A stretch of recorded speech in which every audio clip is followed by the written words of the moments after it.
Bueno, ahora vamos a hablar, nuestra cuarta semana, vamos a este caso clínico, un paciente de 75 años, sin antecedentes importantes.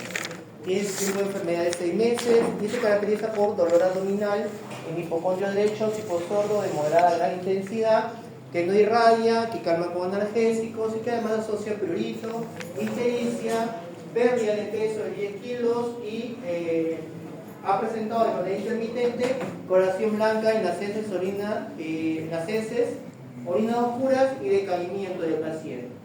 Si el paciente viene a intervención allá estos hallazgos, ¿frente a qué estaríamos? Estamos con un paciente que tiene ictericia, ¿cierto? Bien. La ictericia acompañada con lo que es las heces blancas, ¿cómo se llaman las heces blancas?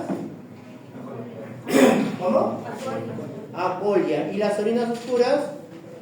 Coluria. Si yo tengo un paciente que tiene ictericia, apolia, coluria y prurito, tiene entonces un síndrome colestásico. Síndrome colestásico. ¿Correcto? Muy bien. Entonces, estamos frente a un paciente que tiene síndrome colestásico. Si tiene síndrome colestásico, lo que predomina, pues obviamente va a ser la bilirrubina a predominio directo. Y el problema va a estar dentro de la vía biliar, ¿verdad? Entonces ya con eso, yo simplemente con el cuadro clínico del paciente, sé más o menos orientarme qué exámenes voy a pedir. La función está estable, hay una ictericia bastante evidente, no hay edemas, está orientado, está ventilando espontáneamente. El abdomen se palpa una masa, ¿ya? Masa de más o menos 8 centímetros, dice, debajo del borde costal derecho, que no es dolorosa y que además es de consistencia blanda, menciona la diapositiva, ¿no? Muy bien, entonces tiene una tumoración. Tiene una tumoración que yo no sé si es de vía biliar o es una tumoración extrínseca a la vía biliar que está presionando o comprimiendo la vía biliar. ¿Cuáles serían los problemas de salud? Síndrome doloroso abdominal, síndrome coledociano, colestásico y síndrome consultivo, porque además hay algo acá bastante interesante que es la pérdida de peso. 10 kilos ha perdido el paciente, ¿ya? Y la presencia de una masa intraabdominal. A esta está una tumoración en la vesícula biliar, probablemente por la ubicación. Yo no sé si es en vesícula, yo solamente estoy viendo acá lo que es el examen físico. ¿Qué exámenes ustedes pedirían a este paciente? Doctor, ¿qué exámenes pediría a este paciente? ¿Qué pasó? ¿Estás enferma? Ok, no hay problema. ¿Qué exámenes pedirían? Ah, recién vienen de realidad. Doctor, a ver, está como nota elevada.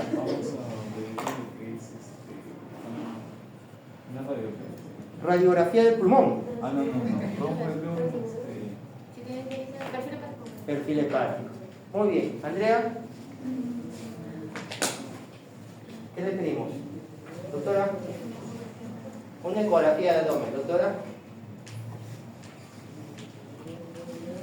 A ver, doctor, ya lo hablamos del tema. ¿Qué pediríamos, doctora? Ecografía, perfil hepático, ¿algo más que pediría usted, doctor? ¿Una tomo? Tomografía, ya, doctor. Tomografía. Tomografía, doctor. Resonancia, dice, ¿no? Resonancia. Bueno, vamos a recordar el enfoque diagnóstico entonces de la ictericia, ¿no? Primero tenemos que saber si es una verdadera ictericia. Es una verdadera ictericia la del paciente, porque además está acompañado de coluria, entonces es un tema colestásico, ¿no? Entonces, no hay duda, síndrome colestásico, no hay duda de eso. ¿A qué bilirrubina van a predominar? Clínicamente, yo ya sé que la conjugada o directa, ¿no? Clínicamente.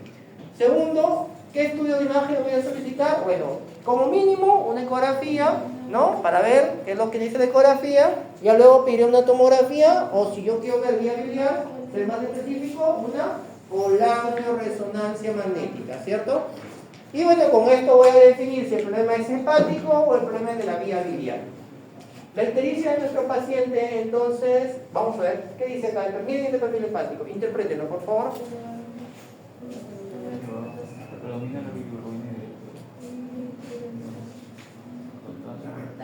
Las transaminases están elevadas, ¿no? Así es, pero mucho más predomina la elevación de la fosfatasa alcalina y la gamma-glutamina, ¿no?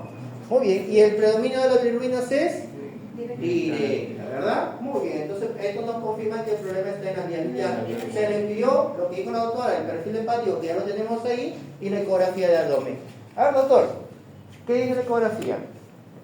Vesícula biliar marcada marcadamente distendida, sin signos inflamatorios, y el colédoco de 10 milímetros sin presencia de contenido, páncreas no evaluado por presencia de gas intestinal. Ok, ¿nos dice que hay una tumoración?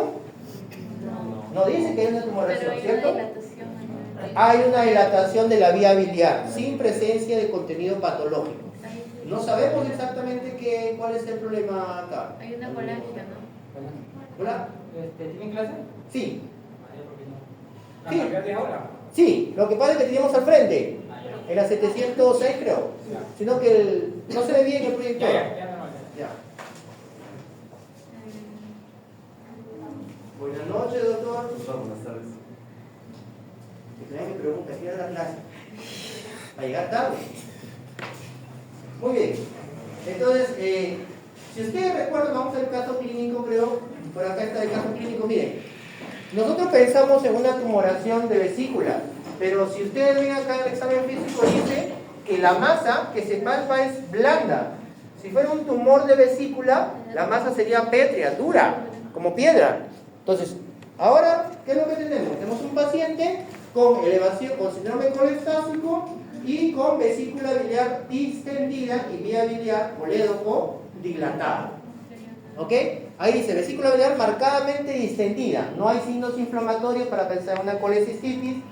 Y el colédoco está dilatado. ¿A qué nivel entonces estaría la obstrucción? ¿Hay una obstrucción o no? Hay una obstrucción, ¿cierto? Hay una obstrucción de la vía biliar. La pregunta es, ¿a qué nivel estaría la obstrucción? Ya, claro, es una opción. La pregunta es, ¿a qué nivel está la obstrucción?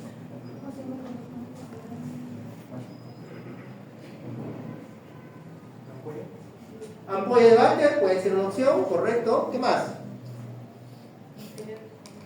¿Dónde puede estar la obstrucción? Bueno, lo vamos a ver. Entonces ya tenemos los dos exámenes mínimos que se piden a un paciente con colestasis. Perfil hepático y un examen de imagen. Obviamente no está normal el examen de imagen. Obviamente hay una vía biliar dilatada, por lo tanto esta segunda opción no entra en el enfoque diagnóstico. Estamos frente a un paciente con colestasis y con vía biliar, acá es dilatada, perdón. Dilatada, ¿ya? Vía biliar dilatada. En este paciente tenemos la vía biliar dilatada. Vía biliar dilatada, tenemos que pedir nosotros una colangioresonancia magnética con contraste o una tomografía abdominal con contraste. ¿Cuál es más específico? La colangioresonancia magnética. ¿Y por qué la pido con contraste? Si yo estuviera sospechando en un cálculo, ¿no? La tengo que pedir sin contraste. Pero aquí yo estoy pensando en una tumoración. ¿Recuerdan? Entonces tengo que pedirle con contraste, necesariamente. Igual la tomografía, porque no me va a servir de nada. Muy bien. Estos son los objetivos de la presente explicación, porque vamos a hablar prácticamente de lo que son la patología neoplásica de vía biliar y páncreas. Muy bien, vamos a ver. ¿Cómo clasificamos a los tumores del árbol biliar? Miren, ¿qué es el árbol biliar? Ustedes lo han llevado en anatomía, pues saben, ¿no? La vía biliar empieza dentro del hígado, en la vía biliar intrahepática. Luego se juntan, forma el hepático derecho, el hepático izquierdo. Cuando se juntan, forma el hepático común. Una vez que recibe el conducto cístico, forma el colédoco, el cual a su extremo distal recibe el Wilson y desemboca ¿dónde? En la ampolla de Barker. Todo lo que está aquí forma parte de la vía biliar, ¿ya? Incluida la vesícula. La vesícula forma parte de la vía biliar. ¿Y por qué es importante que ustedes entiendan esto? Porque las neoplasias, los tumores de la vía biliar, la sintomatología o la sospecha tiene ubicación anatómica. Yo lo voy a explicar posteriormente. Cuando hablamos de los tumores del árbol biliar, hablamos de neoplasia de vesícula. ¿De qué más hablamos? Neoplasia de la vía biliar, esto conocido como colangiocarcinoma, neoplasia de la ampolla de Barker, ¿ya? Y neoplasia, acá es neoplasia de páncreas, ¿ya? Acá corregir. NM de páncreas. Cuando hablamos nosotros de la neoplasia de la vía biliar, es vesícula, vía biliar o colangiocarcinoma, que puede ser intrahepático o extrahepático, de la ampolla de Barker y del cáncer de páncreas. ¿Ya? Ahí páncreas, por favor, no olvide de corregirlo. ¿Es frecuente la neoplasia de la vía biliar? Sí, es relativamente frecuente, ¿ah? Entonces, páncreas y conductos biliares. Es relativamente frecuente y ha ido en incremento. Obviamente sigue siendo más bajo que neoplasia de estómago, neoplasia de colon, de mama, de cervix, ¿no? Pero sí es relativamente frecuente. El colangiocarcinoma es el 3% de los tumores malignos gastrointestinales, es más frecuente en los hombres. El cáncer de vesícula es la lesión más frecuente del tracto biliar, generalmente en pacientes ancianos, séptima década de la vida, y es más frecuente en los varones, ¿ya? El cáncer de páncreas, ese sí es muy agresivo. Y el problema con el cáncer de estos cánceres es que se diagnostican en estadios avanzados. Por más dinero que tú tengas, por más tecnología que tengas, aún es casi imposible predecir o encontrar lesiones preneoplásicas que nos hagan pensar que el paciente va a evolucionar a un cáncer. No es así el cáncer gástrico, por ejemplo, que lo vamos a ver. Cuando un paciente tiene helicobacter, tiene metaplasia, tiene atrofia, tiene displasia, son lesiones preneoplásicas que yo las puedo ver vía endoscópica. Cuando yo encuentro pólipos en el colon, yo los puedo extirpar para que no evolucione un cáncer. Pero los cánceres de la vía biliar, lastimosamente, no hay forma de cómo diagnosticarlos de forma temprana. ¿Quién tiene iPhone? La otra tiene un iPhone. ¿Quién más tiene iPhone? ¿Quién es el creador de iPhone? ¿Quién es el creador de iPhone? ¿Qué no? No uso iPhone, güey. No uso iPhone. Ya otro, usted usa iPhone. ¿Quién creó iPhone? ¿Cómo que no van a saber? No sabe. Murió por un cáncer. Murió por un cáncer. Sí. Uno de los hombres más millonarios del mundo. No, cuando es parte de la cultura general de ustedes. Ya, murió por cáncer de páncreas. ¿Ya? Ni por todo el dinero que tuvo del mundo pudo diagnosticar de forma temprana, ni mucho menos tratarse. ¿Ya? Murió por cáncer de páncreas. Muy bien. Ya, este es el dibujo del árbol biliar. ¿Ya? Todo lo que hemos hablado, con los tamaños, en dimensiones, con la dilatación. ¿Cuánto mide el colédoco, por ejemplo? Siempre preguntan, ¿no? Aproximadamente 5 o 7 milímetros. Si es colestectomizado, puede llegar a crecer más, ¿no? Puede llegar a crecer más. Ok, aprenderse las partes años. Yo sé que ustedes son unos tigres. Este dibujo lo he sacado del Netter. Es un librito que tiene muchos dibujitos de anatomía, ustedes si se acuerdan. Ya, la parte de la vesícula, fondo, cuerpo, cuello y el infundíbulo, ¿no? Y el conducto cístico. Muy bien. ¿Cuáles son los factores de riesgo? Miren, para el cáncer de vesícula es lo que se llama la vesícula porcelana, que es la calcificación de las paredes de vesícula, la infección por Salmonella typhi, la infección crónica de la fiebre tifoidea, cuando viaja el Salmonella typhi hacia la vesícula, es un factor de riesgo para cáncer de vesícula. Quistes biliares, malformaciones congénitas, consumo de algunos medicamentos, tabaco, algunas enfermedades metabólicas, la obesidad, la diabetes, el alcohol, son factores de riesgo para casi 99% de las neoplasias. El género, los hombres son más predispuestos, los cálculos. ¿Por qué es recomendable operar los cálculos a pesar que no te provocan síntomas? Porque es un factor de riesgo para cáncer de vesícula, ¿ya? Es un factor. Los pólipos vesiculares también son factores de riesgo para cáncer de vesícula, ahí lo dice. La obesidad también. ¿Perdón? Cuando el pólipo mide mayor a 10 milímetros. Mayor a 10 milímetros, así es, doctora, así es. Muy bien. Miren, el cáncer de vesícula, que es el primer cáncer que estamos viendo de toda la vía biliar, se origina bien pequeñito. Y como se origina tan pequeñito, justamente en esto, que es el fondo de la vesícula, no da síntomas. Y nadie lo puede descubrir. De pronto van y se operaron la vesícula porque tenían pólipo o porque de pronto tenían cálculos en la vesícula, se opera la vesícula y encuentran cáncer. O te haces una ecografía por otro motivo y encuentran la vesícula un poco edematosa o un poco inflamada con la pared vesicular gruesa y encuentran cáncer. ¿Y qué síntoma tuvo? No tuvo ningún síntoma, porque es tan pequeño que empieza a crecer desde acá y recién da síntoma cuando el tumor avanza y puede invadir la vía biliar y obviamente obstruir la salida de la bilis, o cuando el tumor crece hacia el hígado. allí es donde te va a producir síntomas. Miren cómo se puede ver una bueno, esta es calcificación, ¿no? Esta es una tumoración calcificada porque deja sombra acústica posterior. La vesícula edematosa, miren cómo creció acá ya, grande, enorme. Era pequeño y allá se ve, ahí ya sí pues todos nos damos cuenta, ¿no? Pero ya en ese estadio probablemente sea no identificado, perdón, incurable. La mayoría son asintomáticos, te puede dar náuseas, vómitos, ¿quién no ha tenido anorexia? ¿Quién no ha tenido náuseas? ¿Cómo saben que no tienen cáncer de vesícula? Es imposible saberlo con esos síntomas. Las características ultrasonográficas, o sea, con ecografía, que es lo que nos quiere mostrar aquí, es básicamente que el ecografista te diga que sea una pared vesicular gruesa. Si un paciente tiene una vesícula de pared gruesa, ahí tienes que sospecharla, ¿ya? Muy bien. Y en la tomografía, obviamente la tomografía nos sirve, además de poder ver la tumoración enorme, nos va a servir para hacer el estadiaje. ¿Qué es el estadiaje? Es el TNM. ¿Qué es el TNM? El T significa el tumor, tamaño. Conforme va creciendo el tumor, va invadiendo las capas profundas y afectando los órganos aledaños. Se llama T. El N significa la gangliolinfáticos. El tumor mira por el sistema linfático a los ganglios que están alrededor de la vesícula. Y el M significa la metástasis. ¿Qué es la metástasis?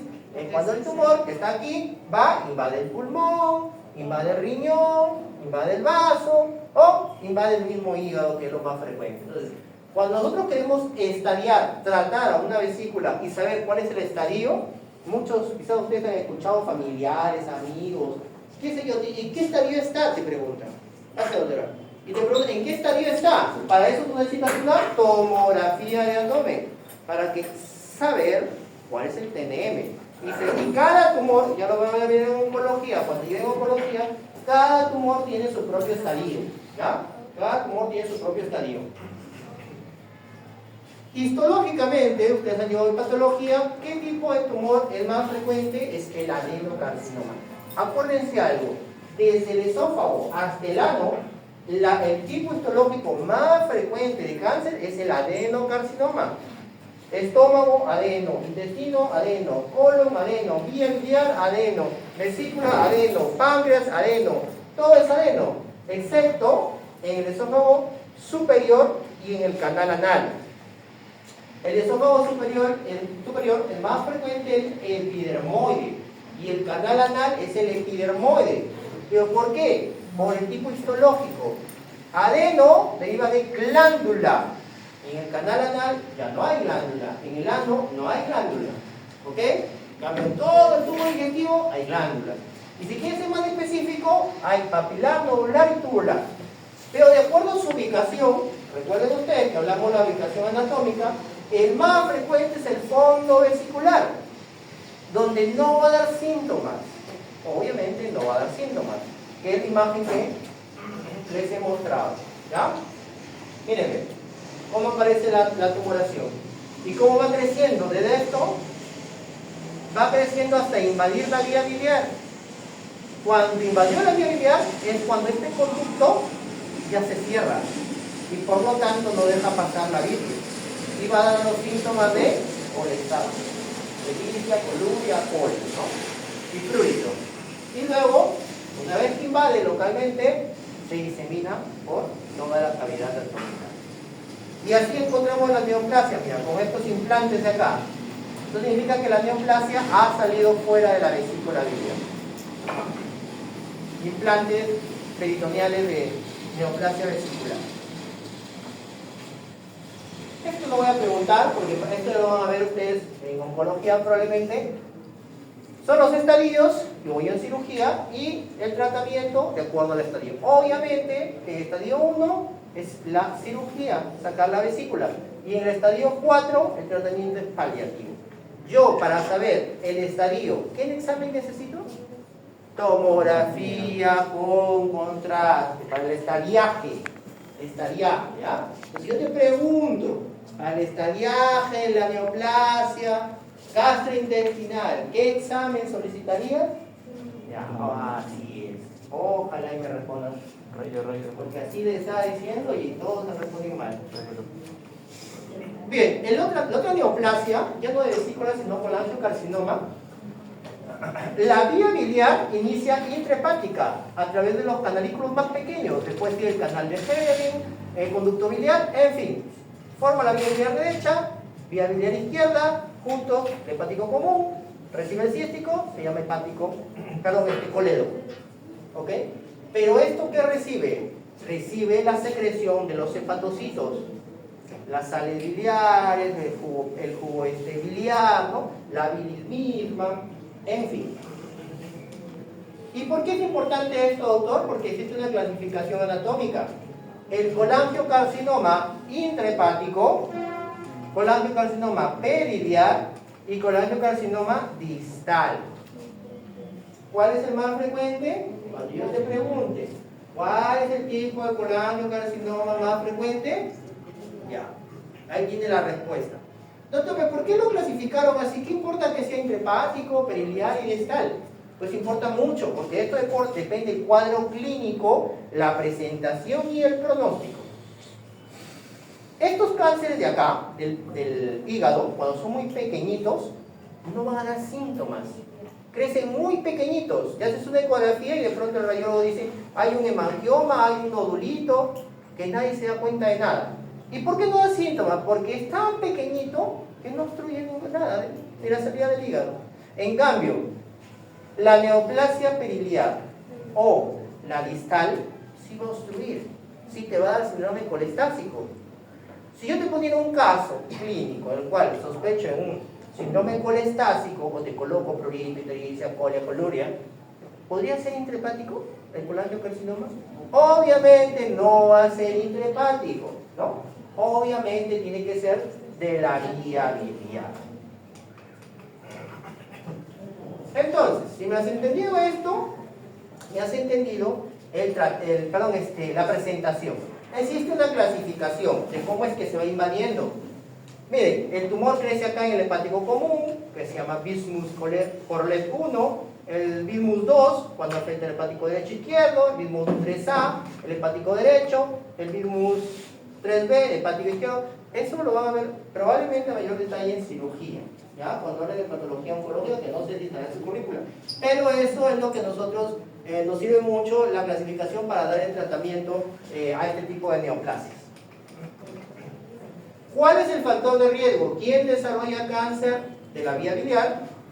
Colangitis esclerosante primaria, enfermedad de Caroli, fibrosis quística, los cálculos en la conducto biliar, este parásito, ¿ya? Que es probablemente aquellos que desarrollen bancos de Nancy, ellos, el Opistorchis y el Clonorchis son factores de riesgo para el desarrollo de cáncer de vía biliar o colangiocarcinoma. ¿Y cuál es la bacteria relacionada con el factor de riesgo para cáncer de vesícula? No lo diga, porque tú te acuerdas probablemente. A ver.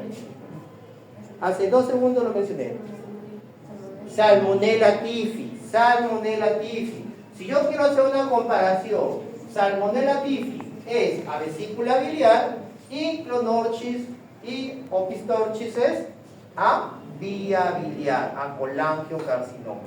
No se olviden que es pregunta de cultura general.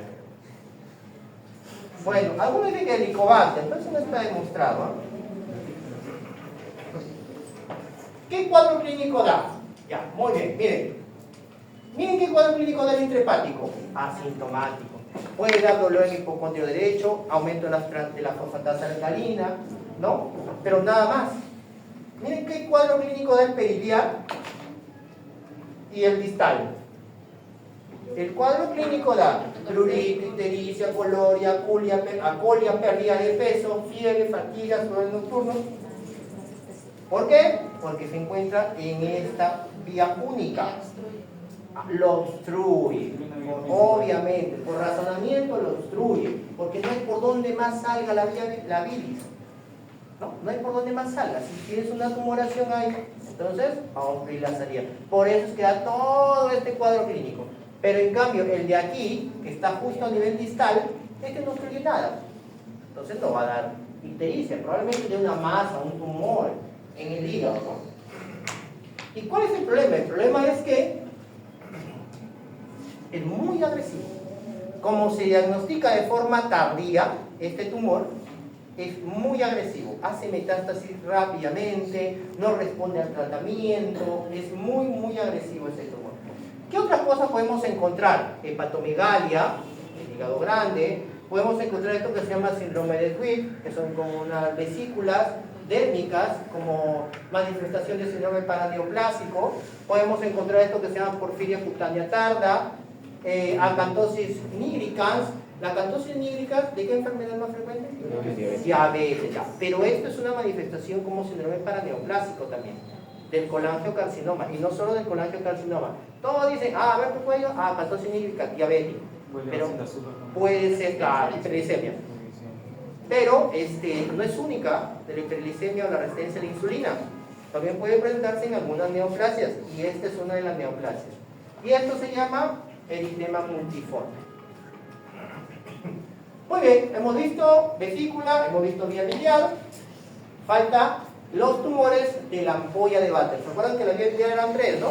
Era vesícula, vía biliar y ampolla de Vater, y además estaba el tumor de páncreas. Muy bien, los tumores periampulares, si ustedes recuerdan la anatomía de la ampolla de Vater, ¿qué es la ampolla de Vater? Es la unión del coledoco con la condrática. Así es, el Wilson con el colédoco, así es. Y el tumor periampular se refiere a la neoplasia ubicada en la ampolla, aquí está el colédoco, aquí está el Wilson, aquí. El tumor ubicado en el duodeno, pero cerca de la ampolla, por eso se llama periampular. El tumor que se ubica en el conducto colédoco distal y el tumor que se ubica en la cabeza de páncreas. Esos son los 4 tumores que abarca los tumores periampulares. Entonces, si yo te dijera, no es un tumor periampular, tú me tienes que colocar aquel que no es, ¿no? Duodeno, alrededor, duodeno, ampolla de Vater, acá hay un error, aquí es páncreas, y aquí es colangiocarcinoma, se ha repetido, ¿no? Es copy y pega. Este es colangiocarcinoma distal y cabeza de páncreas. Si yo te dijera, corrija ahí, por favor.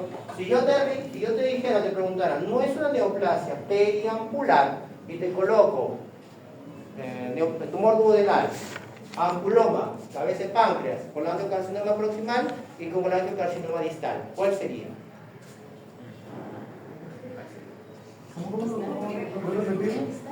No es una neoplasia periampular. Es ampolla, cabeza de páncreas y colangiocarcinoma. No es un tumor periampular. Duodeno, ampolla, cabeza de páncreas, colangiocarcinoma proximal, colangiocarcinoma distal. Proximal. ¿Ok? Proximal. ¿Porque este qué? Colangiocarcinoma distal. ¿Sí se acuerdan de la clasificación o no? ¿Ya ven qué fácil cae? ¿Ya ven qué fácil cae ustedes? Muy difícil. Muy difícil la pregunta, o muy fácil para poder interpretarlo. Muy bien, vamos a hablar sobre la ampolla, el cáncer de la ampolla de Vater. Mira los síntomas que produce. Obviamente que si se obstruye la salida de la vía biliar y la salida del conducto Wilson, se puede dar una pancreatitis, ¿o no? La pancreatitis puede ser el inicio o el debut del cáncer de la ampolla de Vater. Pero además, ¿qué te da? Ictericia, esteatorrea, pérdida de peso, fatiga y anemia ferropénica, porque es ulcera, sangra y hay pérdida sanguínea, como una hemorragia digestiva. Y esto es así como nosotros vemos el ampuloma en la punto de vista endoscópico. ¿Ya? Miren, esta es una colangioresonancia.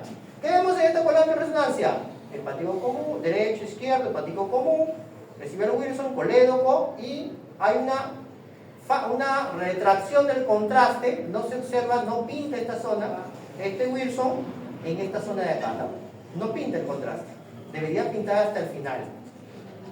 Entonces lo que nosotros vamos a poder pensar es que esto es una neoplasia por relación anatómica. Si este es colédoco, este es Wilson, ¿qué va a ser al final la parte distal?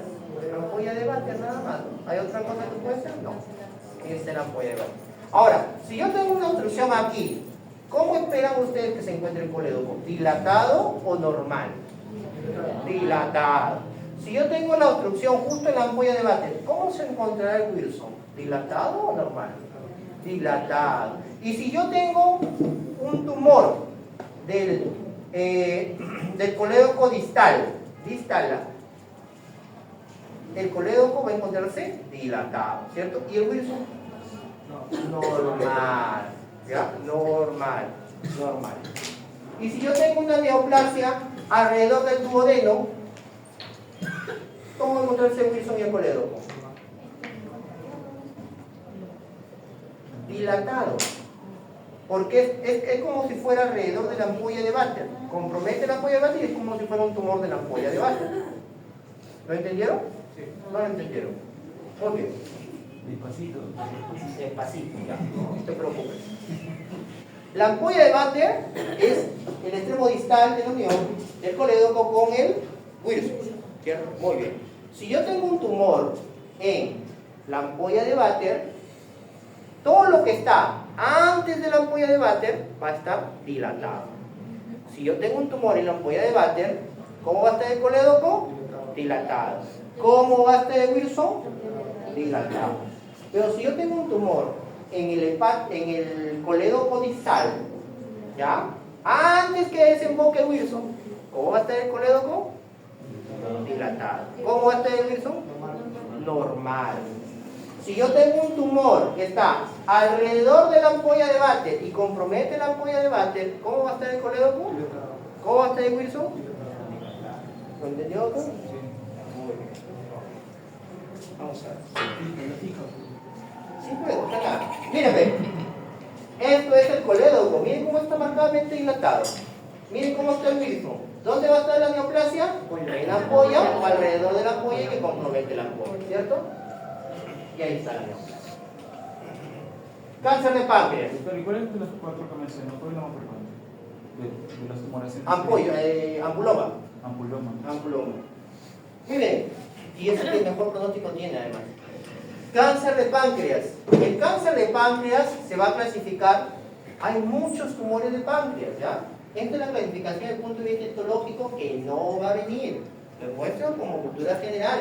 No piensen que el adenocarcinoma es el único tumor del páncreas. No, porque recuerden ustedes que el páncreas tiene una parte exocrina y una parte endocrina. Así es.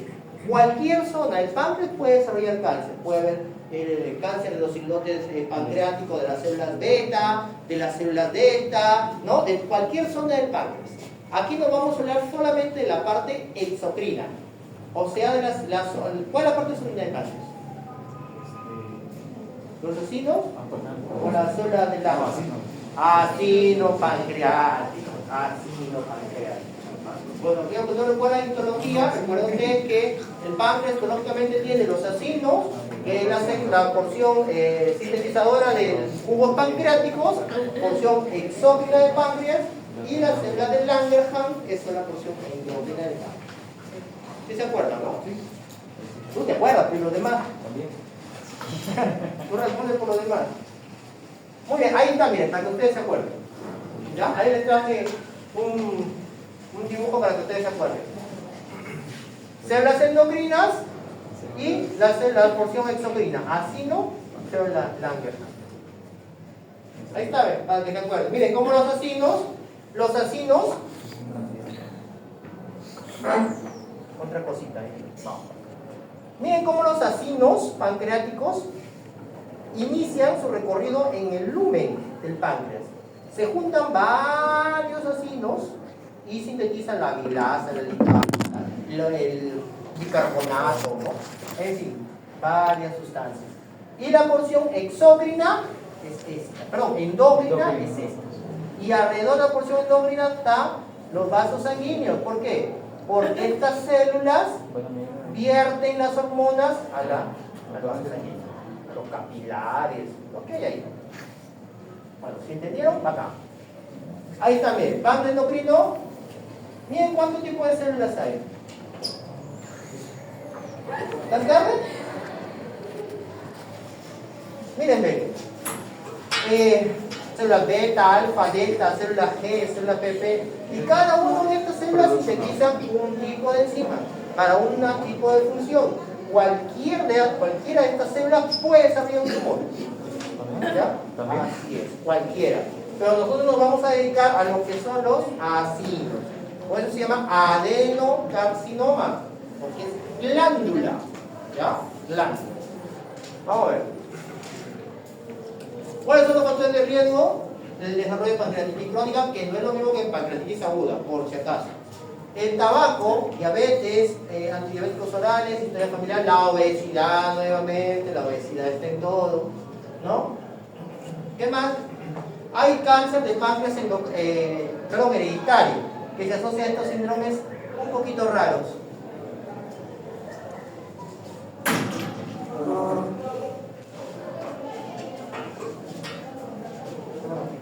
¿No? Muy bien.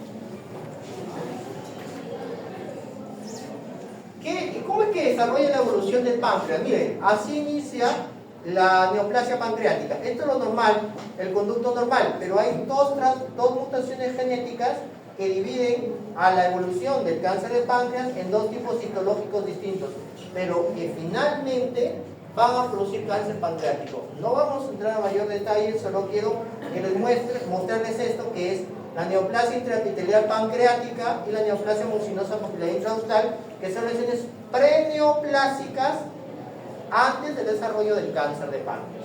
Estas son las lesiones preneoplásicas.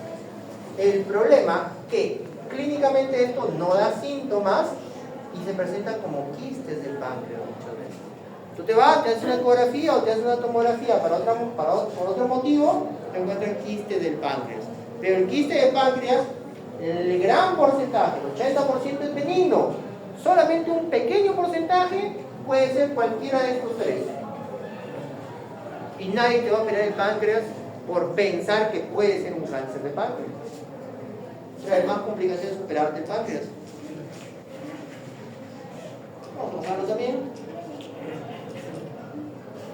Miren cómo es que se va desarrollando, y en cada etapa de desarrollo de estas lesiones preneoplásicas que hemos comentado, va ocurriendo una modificación genética.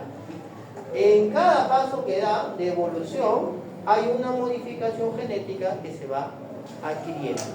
¿Ya? Se ha intentado, distintos estudios de investigación, grupos que investigan esto, de hacer un tamizaje para aquellos pacientes que tienen alto riesgo de desarrollo de cáncer de páncreas, tratando de encontrar estos oncogenes, pero no hay.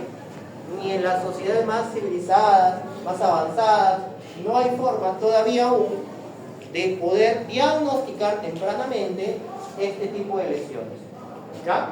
Por eso es que el cáncer de páncreas se presenta de forma tardía. ¿Qué síntomas puede dar? Miren, ictericia, náusea, dolor abdominal, pérdida de peso, dolor en la espalda, síntomas de insuficiencia pancreática exocrina, diarrea, esteatorrea. ¿Qué es la esteatorrea? Las heces son aceitosas, flotan en la taza de baño. Tú te das cuenta que son esteatorreas porque el paciente dice, doctor, parece que yo estuviese defecando aceite. O las heces flotan. Entonces te das cuenta que ese es un signo de esteatorrea, puede ser uno de los signos de cáncer de páncreas. La pregunta es ¿por qué? Que no se degrada el exceso de grasa. Así es, porque no hay secreción del jugo pancreático que favorece la degradación de los ácidos grasos. Así es, correcto. Muy bien, el cáncer de páncreas anatómicamente puede ser en cabeza, en cuerpo y en cola. ¿Dónde más frecuente la ubicación del cáncer de páncreas? En cabeza. ¿Ustedes creen que el cuadro clínico del cáncer en la cola es el mismo que en la cabeza? No. ¿Por qué? Por la obstrucción. ¿No? Puede haber obstrucción. No tiene nada que ver. Anatómicamente la cola no tiene relación con nada, solo con el vaso que está en contacto. Pero la cabeza es donde llega el colédoco, ¿ya? La porción retropancreática del colédoco y se une al Wilson. Entonces, la cabeza del cáncer de páncreas o el cáncer de páncreas ubicado en la cabeza va a tener síntomas colestásicos. Pero el de la colita no tiene nada. ¿Por qué? Porque en la cola no hay nada, en el cuerpo tampoco. Esta es la diferencia de la manifestación clínica. Si yo te pongo un caso con un síndrome colestásico y te digo, ¿dónde tenía la ubicación más frecuente de este cáncer del páncreas? Si tiene síntomas colestásicos, va a tener que ser en la cabeza. ¿Sí o sí? ¿Sí o sí? ¿Y a dónde metástasis? Al hígado, al peritoneo, a los pulmones y a las glándulas suprarrenales. ¿Ya? Esa es la segunda indicación más frecuente de metástasis. Miren, aquí tenemos algunos signos clínicos que ustedes supongo que conocen, han leído, les han enseñado, semiología, cuando han visto el Argente, el Suros, el Chamorro, Padre Fustinioni, y todos los libros grandes que ustedes han leído en el quinto ciclo de medicina, saben qué signo es este. Y yo les voy a preguntar, ¿cómo se llama el signo? No es minemórfico, escúchenme, primero. ¿Cómo se llama el signo en el cual palpan la vesícula biliar distendida, pero es indolora? Bumbler. No.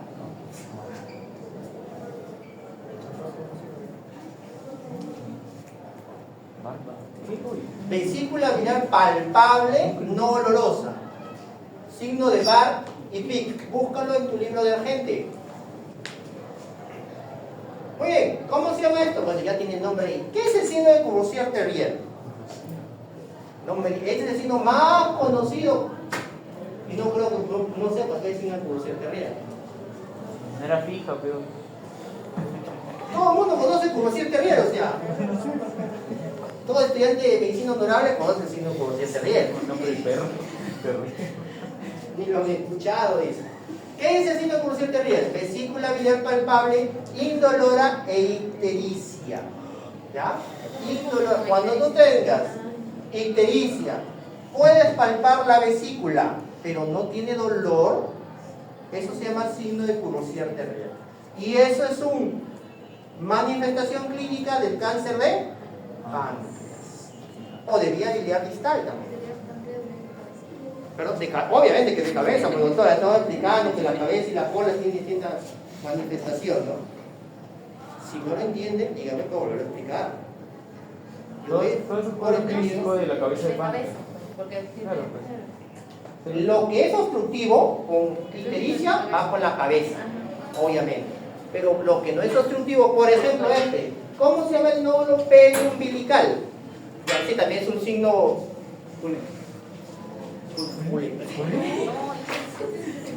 Ahí está la ventana abierta. Nódulo periumbilical metastásico. El nódulo de María José. ¿No han escuchado hablar nunca del nódulo de María José? Sí. ¿Sí has escuchado? Sí. ¿Nunca han leído la gente? De la hermana María José, pues. En TikTok sale. En TikTok. En TikTok, ¿verdad? Ahí no tengo TikTok. Le voy a pasar TikTok, pero para que puedan. ¿Qué manera es nódulo metastásico periumbilical. Es una metástasis ganglionar o nodular subcutánea periumbilical de cualquier tumor gastrointestinal. En este caso es una de las manifestaciones del cáncer de páncreas. Si le pregunto, ya, este sí lo conoce. Ah, ese sí, no. Nódulo supraclavicular izquierdo, palpable, indoloro, por el amor de Dios, uno al menos. No,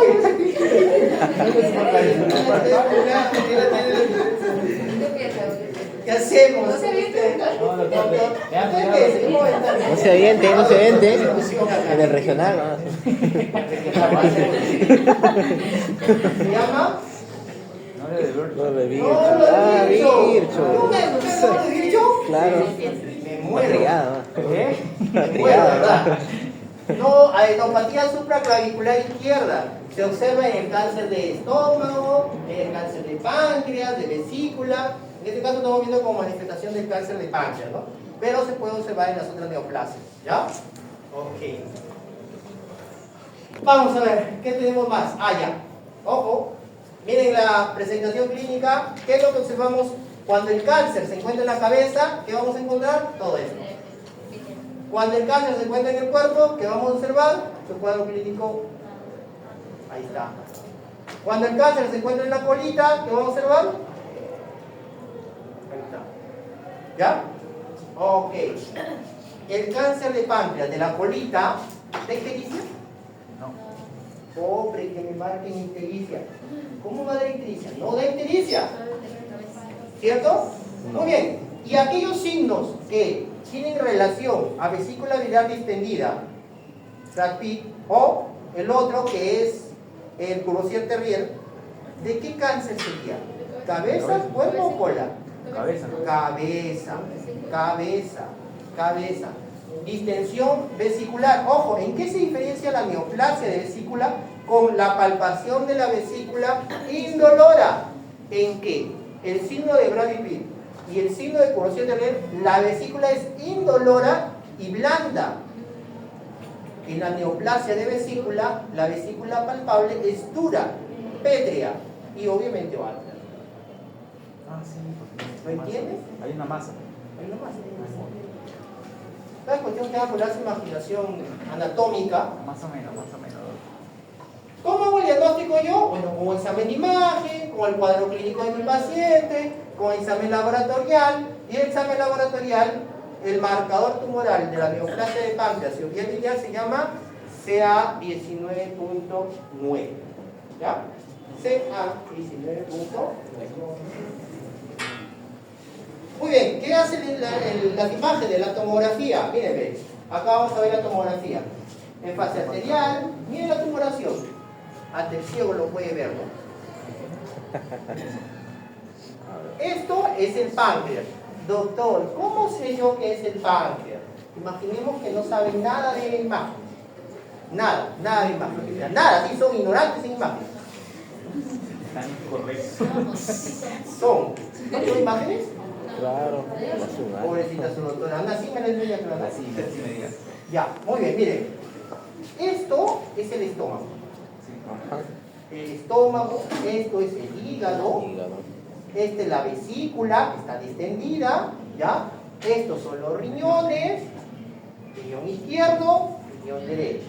¿Cómo sé que este es derecho e izquierdo, doctor? Porque el hígado se encuentra en el lado derecho. ¿Esto qué creen que va a ser?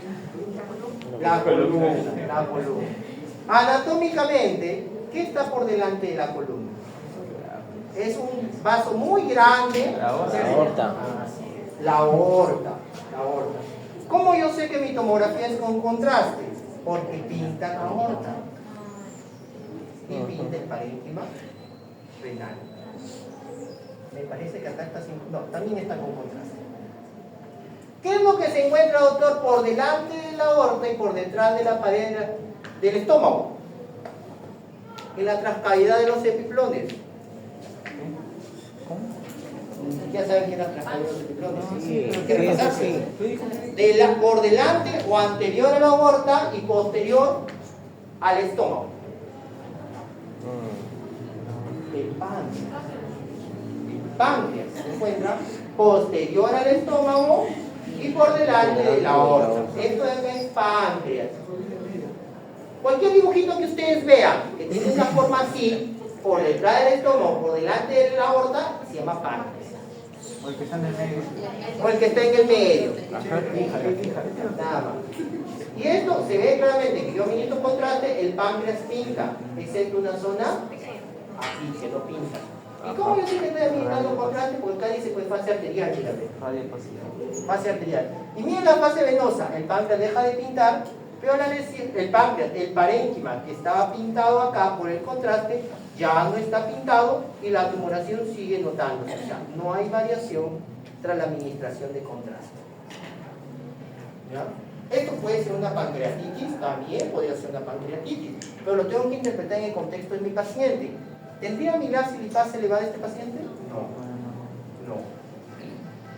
Una preguntita más. ¿En qué parte anatómica del páncreas está este tumor? Cuerpo del páncreas. Ya. Bueno, al menos ya aprendemos a especificar páncreas. Ya, el tratamiento no lo vamos a leer porque tienes que ver si te compromete los vasos sanguíneos, corta, si compromete la mesentérica, si le da vuelta a 180, le da vuelta a 360. Ay, no. ¿Seguro que no viene? Segurísimo que no viene. No me mientas. Segurísimo. Yo no lo he mentido, yo les he dicho todas las preguntas, ustedes no han repasado, no han venido a clase. Golpe bajo. Ah, Golpe bajo, No, eso ha sido cuando no venía a clase. No sé cuántas veces repetí la antígena de superficie, la persistencia, Bueno, la antígena de superficie, usted dijo que esa no la venía, cronicidad. Se dijo que esa no venía. Sí venía. Muy bien, miren a nuestro paciente, le pedimos una tomografía y vemos una lesión tumoral a nivel de páncreas. Además vemos, miren acá se ve claramente, lo que está por el centro es el Wilson dilatado y el páncreas, ahí está. Miren esta tumoración y toda esta dilatación es del Wilson. ¿Cuál fue el diagnóstico de nuestro paciente? Un cáncer de cabeza de páncreas. Y vamos a regresar a la primera diapositiva para enseñarles qué signo es el que se estaba palpando. Por si no se dieron cuenta, miren. Ahí está, miren. Dice, examen físico, se palpa masa de aprox 8 centímetros debajo al reborde costal, no dolorosa y blanda. En el contexto de un paciente con ictericia, Courvoisier-Terrier. Así es el signo de Courvoisier-Terrier. ¿Ya? Es el signo de Courvoisier-Terrier. Es terminología anglosajona. Ahí comencemos la otra clase de una vez. Debajo del reborde costal derecho, no dolorosa. No doloroso. Vesícula palpable. En el contexto de ictericia. Vesícula palpable, no dolorosa. Y tiene ictericia, porque el otro no tiene.